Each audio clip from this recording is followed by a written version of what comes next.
5 tahun setelah ibu itu terakhir kali memasuki kamar putrinya, pemandangan di hadapannya membuatnya hampir tak percaya. Setiap bulan dia selalu mengirimkan uang untuk biaya hidup sebesar $100.000.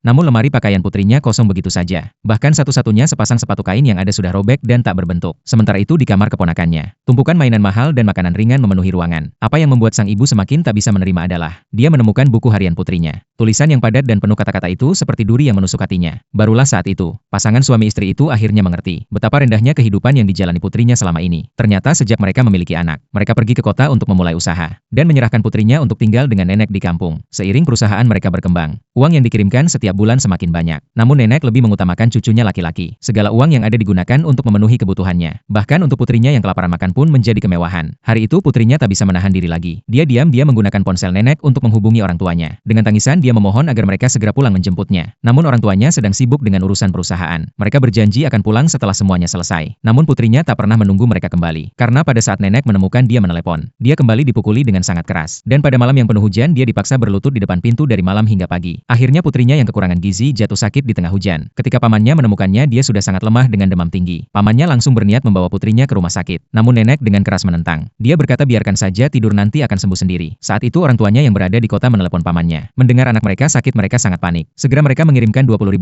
untuk memastikan putrinya dibawa ke rumah sakit. Namun nenek sekali lagi merebut uang itu. Dia berniat menggunakan uang tersebut untuk membeli mainan untuk cucunya, dan bahkan mengancam putrinya. Besok pagi harus bangun lebih awal dan menyiapkan hadiah untuk adiknya. Akhirnya putrinya tak pernah menunggu kedatangan orang tuanya. Di malam yang sunyi dia menghembuskan nafas terakhirnya dengan mata yang penuh air mata. Keesokan paginya, orang tuanya mendengar kabar baik bahwa perusahaan mereka berhasil melantai di bursa. Mereka sangat bahagia dan pergi ke mall untuk membeli hadiah, untuk merayakan kesuksesan ini bersama putrinya. Namun pada saat yang sama, nenek yang masuk ke kamar untuk membangunkan putrinya, justru menemukan putrinya sudah tidak bergerak lagi. Dia terkejut dan langsung memanggil pamannya. Pamannya sangat menyesal. Dia berniat segera memberitahukan sang kakak. Namun nenek menghentikannya. Dia tahu jika orang tua putrinya mengetahui bahwa anak mereka telah meninggal, mereka pasti tidak akan pernah lagi mengirimkan uang untuk biaya hidup. Dengan hanya mengandalkan uang dari bertani, dia tidak akan mampu menafkahi cucunya. Setelah ragu beberapa saat, pamannya akhirnya meletakkan telepon. Kemudian mereka berdua memutuskan untuk membawa putrinya dan menguburkannya di belakang gunung secara diam-diam. Namun saat itu, warga desa datang untuk merayakan ulang tahun cucu laki-laki nenek.